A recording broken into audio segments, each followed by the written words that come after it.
Hi guys, it's Mrs. Webb here. I'm coming to you today to chat about some kind of beginning information for our Coming Solutions unit. And really it's just a few little kind of definition-y things that we need to cover before we get into the meat of the unit. So we're going to talk primarily about solutions in the terms or in the aqueous form. Although it's important for you guys to note that solutions actually come in many forms. So, for example, our atmosphere is a gaseous solution. If we deal with steel in the construction industry, steel is a solid solution. But regardless of the state that the solution is in, whenever you have a solution, it's always made up of one solute, and the solute is the substance that is being dissolved, and it's made up of a solvent, and that's the substance that is in the that's doing the dissolving and is in the larger quantity. So if we think about our atmosphere, for example, our solvent is the nitrogen gas in the atmosphere because it's the one in the larger quantity, and the solute, or at least one of the solutes, is the oxygen gas because it is in the smaller quantity. Now, regardless of the type of solution that you're dealing with, it will always be referred to as a homogeneous solution. And homogeneous solutions are always clear and transparent. So again, if we go back to that example of our atmosphere, it is clear and transparent. We can't see it, we can see through it. We can't pick out the nitrogen, we can't pick out the oxygen. And the other thing about solutions that is important for you guys to note is that the way a solution is written tells us a lot about the parts of the solution. So if, for example, we have ammonia, and ammonia gas is bubbled into water, that's going to form an aqueous solution. And aqueous, you guys already know that stands for a solution that's being made with water. Water is the primary solvent in this solution.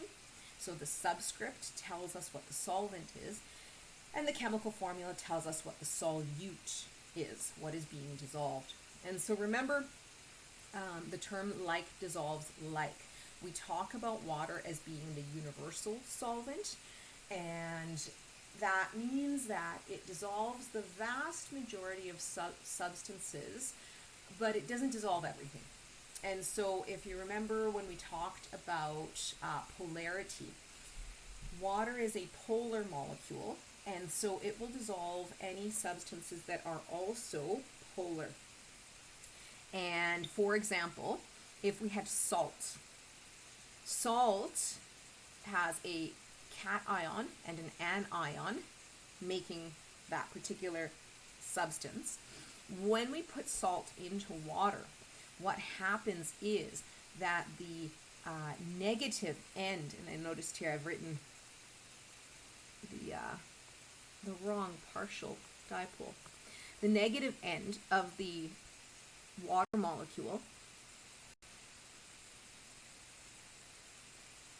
will be attracted to the positive cation, and those water molecules are going to organize themselves all around this cation, always orienting themselves with the negative side of the water molecule attracted to the positive cation.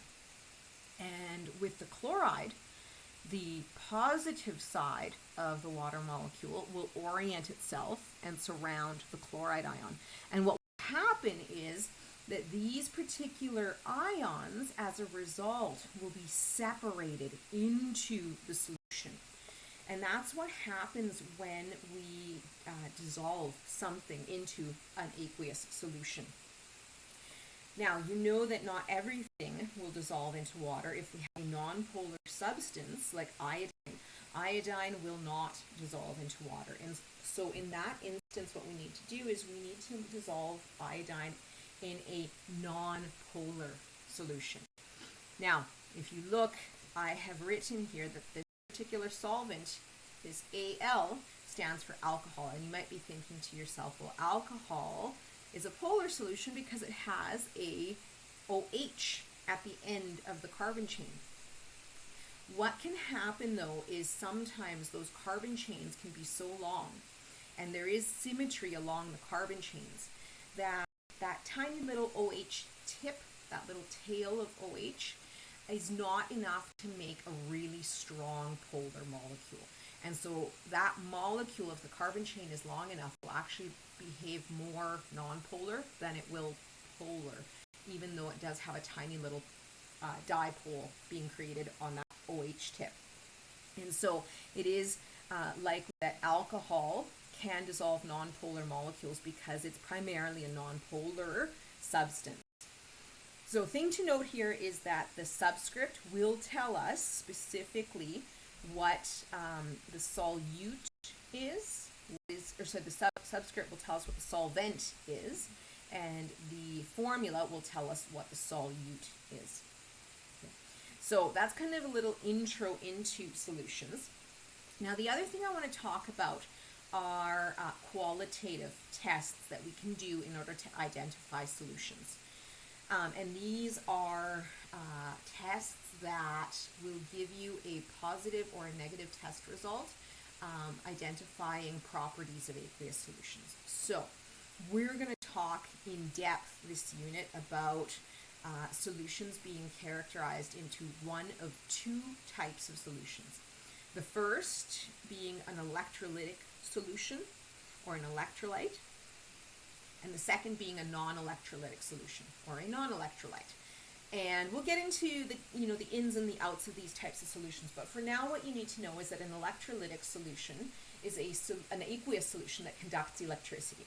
So something like the example of the sodium chloride being mixed into the water, that will be an electrolytic solution, because if you remember, in order to conduct electricity, we need to have positive charges and negative charges floating around in the solution.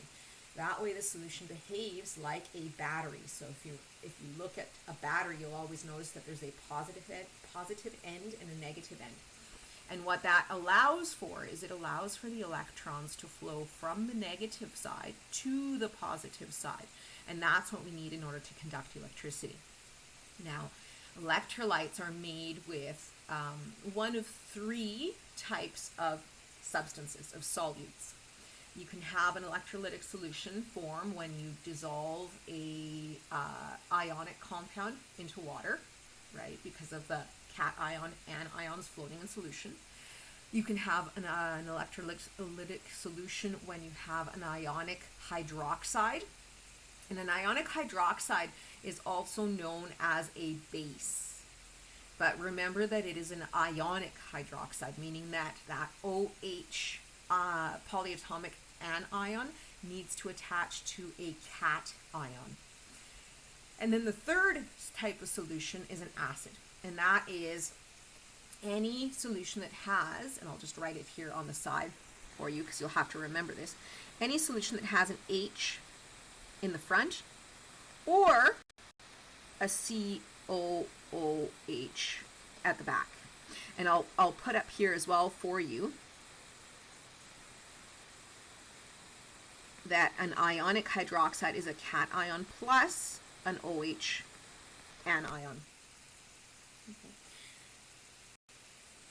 So that's our definitions for electrolytes. And the reason I'm putting the acids here, acids are an interesting phenomenon with electrolytes, because acids, if you remember, hydrogen is a non-metal. So acids or hydrogen substances are actually molecular compounds. And there's something that happens, and we'll get into the ins and outs of this later on in the course, but there is something that happens when you put an H molecule into water that actually allows this particular solute to behave electrolytically. You do actually end up forming ions in solution. And we'll get into the ins and outs of why later, but for now, it's important for you guys to remember that electrolytes are made up of highly soluble ionic compounds, highly soluble ionic hydroxides, and acids. The non-electrolytes, these are the substances that, or the solutes that do not conduct electricity when you put them into aqueous solution. and that is most of your molecular compounds. And the only reason I say most of your molecular compounds is because acids are the one exception. Okay. So most of your molecular compounds, excluding acids, they will form a non-electrolytic solution, because as you know from the bonding unit, in molecular compounds, we don't have the formation of ions. So we can't have the transfer of electrons from anion to cation if we're dealing with a molecular solute. Okay. So that's the first of the tests. We can test for conduction of electricity, and you can do that using a conductivity meter, an ohm meter. In the lab, you guys will do that with a very simple conductivity meter that has a little light bulb on it. If it conducts electricity, the light bulb will turn on. If it does not, the light bulb will not turn on. The second qualitative test that we can do in order to determine the type of solution we're dealing with is we can look at litmus paper test. And just like solutions can be categorized into electrolyte and non-electrolyte, we can also look at solutions as being acidic, basic, or neutral solutions. And litmus paper is our qualitative test that allows us to test for acidity of a solution. If we have an acidic solution and we test it with blue litmus paper, that blue litmus paper will turn red. Basic solutions, when you test them with red litmus paper, the red litmus paper will turn blue. And neutral solutions, regardless of which color litmus paper you test it with, neutral solutions will not change color at all. So remember, acids will have a hydrogen at the front or a COOH at the back. Bases will have a cation attached to an OH. And everything else is a neutral solution. Okay. So that's the second of our qualitative tests. And we can also predict acidity based on knowing what the chemical formula for the different substances looks like. The third and the fourth of our tests are quite fun to play around with. Those are our flame and our solution color tests. And the thing to note with flame and solution color is that the cation in the solution, specifically the cation, will give the solution a specific color, and potentially it will give the solution a specific flame color when it's exposed to a heat source. These colors are not something you need to memorize. If you look in your data booklet, you'll see on page 6 at the bottom of the page there is a little table that has flame colors for common ions. Now, those are the ones that we're going to worry about. If the ion is not listed in that table, then we say that the flame color is clear, that it does not burn with a color. Page 11 has a fairly large table that shows you your solution colors. So it'll give you a bunch of common ions as well, and it'll tell you the color of the solution that will be formed when that ion is present in the solution. And the thing to note is that even though it gives you two columns, a concentrated column and a more dilute column, it doesn't really matter which one you look at, because for most of them it's really just a difference between a darker shade of color and a lighter shade of color for most of them. So those are the two that involve colors that you'll be experimenting with. Now, qualitative analysis is great. It's really good for certain instances. Generally, we use qualitative analysis in conjunction with our quantitative research, but we're going to have a look at being able to identify solutions based on qualitative analysis. So typical questions you might see are something like this. And this, believe it or not, does happen every so often in a lab situation. So you have 5 solutions. For some reason, the labels have fallen off, or the labels washed off during the lab. And all we know is that the solutions that were put out on the lab table were KOH, aqueous, CuCl2, aqueous, H2SO4, aqueous, C12H22O11, aqueous, and SrCl2, aqueous. Okay, so all of these solutions are mixed in water. Now we need to figure out what are each of these unlabeled solutions so that we can take care of them in an appropriate and safe manner. So our particular student decides to run some qualitative tests, and they run a conductivity test, they run a solution color test, they run a flame color test, and they run a litmus color test. And these are the results that they got from the tests. And we need to now look at these results and identify what we're dealing with. Okay? So a couple of things before we start. We want to try to categorize these particular substances to give us a kind of a little bit of an idea of what we're going into. So if we look at KOH, you'll notice that we have a hydroxide here at the end, and this particular hydroxide is attached to potassium. Potassium is one of our metals, and metals, if you look at the charge on the potassium, it does form a cation. And so this, we should already be thinking, is an ionic compound in solution. And what this is going to tell us is that if this is an ionic compound in solution, we should be conducting electricity. This should form an electrolytic solution. Okay?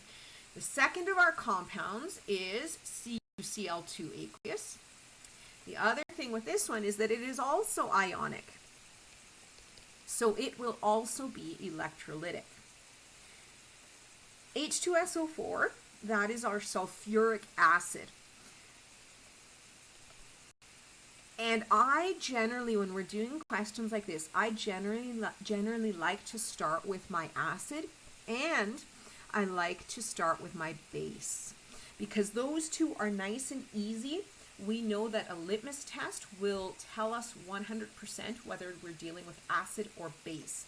So I'm just going to jump down to our table, and then I'm going to have a look. We must have two results for litmus that will 100% tell us that we're dealing with a base and an acid. So if I scroll down and then look down here, here's my litmus test. This one tells me that I went from red to blue. There's no change on my second test, and my third test tells me that I went from blue to red. I know that with litmus, going from red to blue indicates base. So we'll put that down here. I know this indicates base, and I know that going from blue to red indicates acid. So 100%, this litmus test has confirmed that the first solution must be my potassium hydroxide, and my third solution must be my H2SO4. So we'll come down here, and I'm going to put potassium hydroxide and then H2SO4. The other thing I might want to just have a look at is the fact that both acids and bases are electrolytic, so they both tested positive for conductivity. Both of them do not have a solution color. The potassium is not listed as one of our cations that is in the solution color table. Potassium, however, does burn violet. So down here, I've got a slightly different table here just for the purposes of the lesson. But if we look at our potassium ion, we'll see that the solution is colorless and the flame burns purple. So 100%, I know for sure that this is potassium hydroxide. The test that gave me the clear indication was my litmus though. And then I know that this is 100% sulfuric acid because of this litmus test as well. So going back up here, I've taken care of my potassium hydroxide and I've taken care of my sulfuric acid. Now it's kind of user's choice as to what we want to deal with. As I look down here, the next particular substance I've got is a molecular compound. And then my last substance is another ionic compound.